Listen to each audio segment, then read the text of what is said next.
Because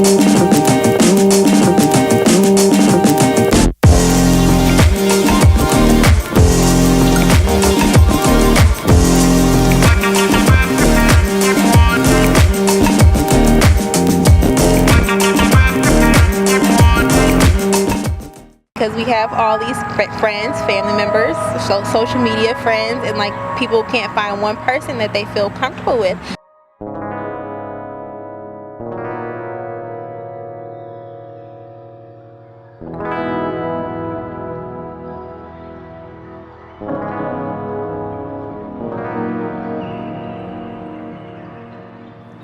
All right, you're listening to GoodGirlRadio.com. I'm Cameo King, and we're here with Jamila Shabazz. Welcome, Jamila. Thank you. Thank you so much for being here.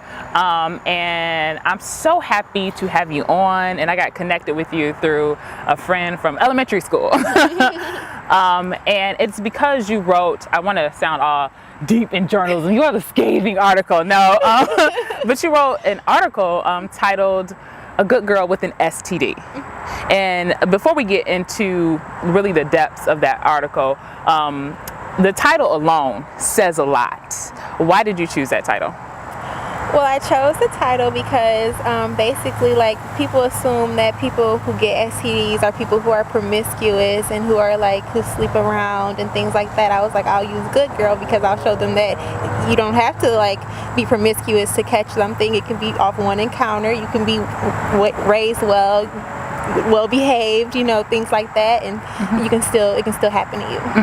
And so, but this was from a personal experience, and when I read the article, it surprised me. I said, oh, this girl you just like, to me it leapt off the page for me because you were so transparent. And so you have a story yourself, and so tell us about it. Okay, so basically my father, he was very ill, so I felt like I needed some way to escape, just to ease some of that pain. So I was like, I'm not doing drugs. I'm not gonna. What's wrong with drugs? Like, I'm kidding. I'm kidding. I'm kidding. I'm not ready for that. So I was like, well, maybe like I'll try sex. And people have said things about that. So I reached out to a friend, and I told him that I was trying to lose my virginity. And during the encounter, and you knew this guy. I knew this guy. We knew each other our whole life. Our family were close. So I was just like, I figured he was trustworthy because we were friends. Like, we were close. Makes sense. I thought. So I was like, yeah. So I didn't want to get my heart broken by anybody, so I was like, this seemed like this safe. would work. Right, safe, right. So I was just like, yeah. So I reached out to him, and then so during the encounter, he removed the condom without me knowing. And then so afterwards, I was like, why did you do that or whatever? He was like, well, you said it hurt, I didn't know. And then so like I freaked out. The next day in church, I was just crying and thinking my life was over. What I was fearing was pregnancy. Like, I was like, that was in my mind. Like, I didn't really think of STDs because, like I said, like my blog, like I thought that would never happen to me. And you said church, and so would you call yourself like a devout Christian? I'm assuming it's Christian, right? Yeah, okay. Like now, well, during that time, like, because I was raised Muslim, and then so like I was getting into Christianity, and I felt comfortable with that, and I was just like, oh my goodness, like I didn't feel like I would ever be forgiven for it, so I was fearing my family finding out. Like, I was just like really ashamed, like the next day at church. And then so after that, we had a conversation, like we were kind of like falling out, him and I, and then so he was like, you're gonna hate me so much, I have HIV. And I was just like I really like felt like I was just about to die, like I kind of blacked out, like, because I thought he was like, I don't know, I couldn't understand why he told me that. So, and he never said. So this is the day after you guys are on the phone, you're having a conversation, and he says, you're going to be pissed, upset, mad at me. And he just blurts it out, I have HIV. Yes, and I was just like, what do you mean? Like, and like, I don't even know where the conversation went after that, because you blacked out. I blacked out because I was just like, how could you tell me this? Like, this was one encounter. Like, I really freaked out, and I was just like, it's no coming back from this, obviously.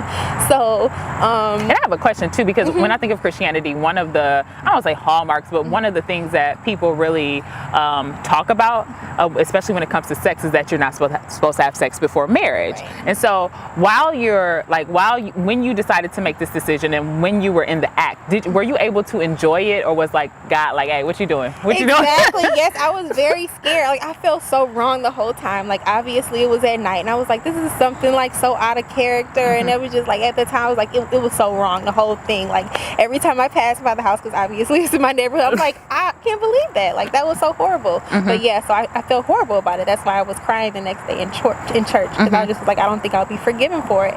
So yeah, that was the thing. And then so when he told me that he had HIV, like I just was scared. Like I didn't get tested because I just was like, I'm just dying. Like I'm ashamed. I'm nasty, dirty. Just I don't know. So a year had went past, and then so finally I was just so like, so how I'm like, hold on, pump your brakes. So a year went past, and you're basically dealing with this internally, and you haven't told anyone. No, I told my one friend. I told her, and then so but I didn't tell her that I didn't tell her that I had HIV, but I just told her that I was just like dealing with something because during that course of time my dad had died too, and so I was just like very stressed out, and so like she just encouraged me like maybe you should get tested because like you don't want to have to battle so much. And I'm like, yeah, this is too much weighing on me. Like I'm trying to deal with my father's loss, and I have this idea that I have HIV. And then so yeah, I finally went to get the test. And before you, because I just want to talk about that too, because just that I really can't fathom having someone share that type of information with me and then having to deal with it internally by myself for a year. And also to add on top of that, because I think it's an additional layer, like your relationship with God, and then your parents, and then not to mention the pressures of school, and any other expectations you even may have had for yourself or other people may have had for you. So can you maybe walk through some of the emotions you had, or even some of the thoughts that you had during the course of time? Like I just, like I said, I felt like dirty. Like I felt like I had did something so wrong, and I was like, I'll never be accepted. I'll never find anybody to accept me because like people like a stigma attached to people who have HIV. And that's something you obviously can't get rid of. I was just like, I'll never get married. I'll never have kids. Like it was just like it was so hard like the whole time because like just to think of a future for myself. And I was just like, if my mom found out that I even had sex, like she would go crazy, obviously. And then the idea of having HIV attached to that, like that would have been, it was just a nightmare. Like I stayed up late crying a lot of days because like it was so hard, and I was just like, I don't have anybody to like talk to about this. Like I didn't even want my friends to know I was even doing this kind of stuff because obviously they held me to a high standard, and most of them weren't doing it. They called us the virgin crew in high school, like so it was just very hard. And so in a sense, did you put on like a facade, or did you try to keep up the facade, or be the person that you felt you were before this? So basically no one would know. I feel like people could probably tell. Like my appearance fell apart. Like I was very sad. Like usually, I'm very happy, but like it was hard for me just to go a day enjoying it because I had that. I have HIV. Like I had sex with somebody who did this to me, who I thought I could trust. Like I couldn't trust people. Like it was just so hard for me to do like daily activities because I was like, this is just hard, So okay, so now fast forward a year.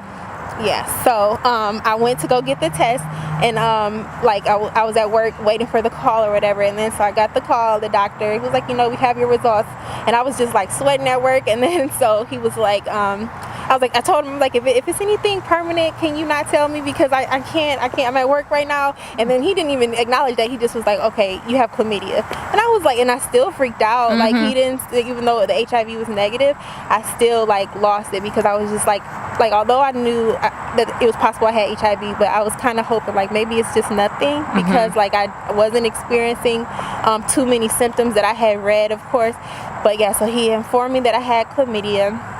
And like I just like burst out into tears because I'm like, okay, even though this is the HIV, it's still just as bad to me because like, obviously it's detrimental to your reproductive system. Like, and I had it for a year, obviously. So I just was thinking like, okay, I'm still not able to have kids, even though this is not something I can get rid of. I mean, something I can get rid of. It's possible that I can't have kids. Like a lot of damage could have been done and things like that. So I was just very scared once I was told that. Did you show any symptoms? Obviously, I'm not a doctor, but did you show any symptoms of chlamydia? No, and that's the thing. That's why I was like, when I went and finally took the test, I was like, maybe, it could be nothing, because like I didn't have any symptoms like of anything, like not that I noticed. And so when I was reading about it, I was like, wow, I didn't experience any of these things. So it was very shocking.